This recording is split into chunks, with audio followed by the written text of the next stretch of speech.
নমস্কার, আমি চোর। আমি সমাজের জন্য অনেক উপকার করে থাকি, কারণ আমি মানুষের সেকেন্ড হ্যান্ড জিনিস চুরি করি যাতে ওরা নতুন জিনিস কিনতে পারে। যদিও বা ধরা পড়লে ভালোবেসে রামকেলানি দেয়। একদিন আমার মনে আছে, একটা বাড়িতে চুরি করতে গিয়েছিলাম। তখন রাত বাজে 3:30। তো প্রচুর অন্ধকার রুম ছিল।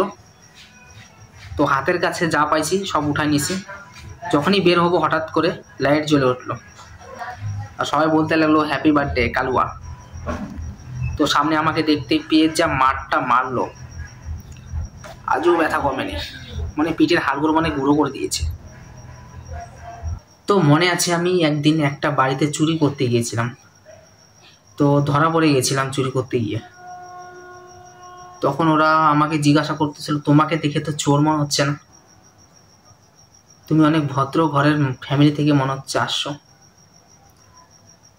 তোমার বাবার নাম কি, তোমার বাবা কি করে, নানা রকম প্রশ্ন করতেছিল। তো আমি বললাম আমার বাবার নাম রাজু, পাড়ার লোকে সবাই রাজু চোর বলে ডাকে। এটা শোনার পর ওরা বলছিল যে তোমার মা তো নিশ্চয়ই ভদ্র ফ্যামিলি থেকে বিলং করে। এটা শুনে আমি অবাক হয়ে, এটা কিরকম কথা। আমার মা ছিনতাই পাতির সাথে যুক্ত ছিল। একদিন আমার বাবাকে ছিনতাই করে নিয়েছিল। তারপরে ওদের সাথে লাভ ম্যারেজ হয়। তারপরে আমি ভদ্র চোর হিসাবে জন্ম নিই। অনেক মেডেল উডেলও পাইছিলাম। এরপরে একটা কাপও পাইছি, অবশ্য আছে বাড়িতে। তো এখন তো অনলাইনে জামানা। একটা মেয়ে ব্লগ বানাচ্ছিল যে ওরা যাচ্ছে ঘুরতে, 7 দিনের জন্য থাকবে না, পুরো বাড়ি ফাঁকা।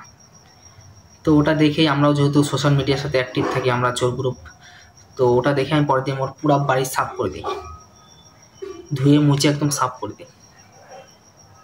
তারপর আমরাও আবার স্ট্যাটাস লাগাই, যেহেতু পার্সোনালিটি বলে কথা। তো আমাদের গ্রুপের যত আছে সব স্ট্যাটাস লাগাই, ভেরি ডেঞ্জারাস চুরি, ফাইনালি সাকসেসফুল হেয়ার, এরকমভাবে নানা রকম ইংলিশ দিয়ে স্ট্যাটাস লাগাই আমরা।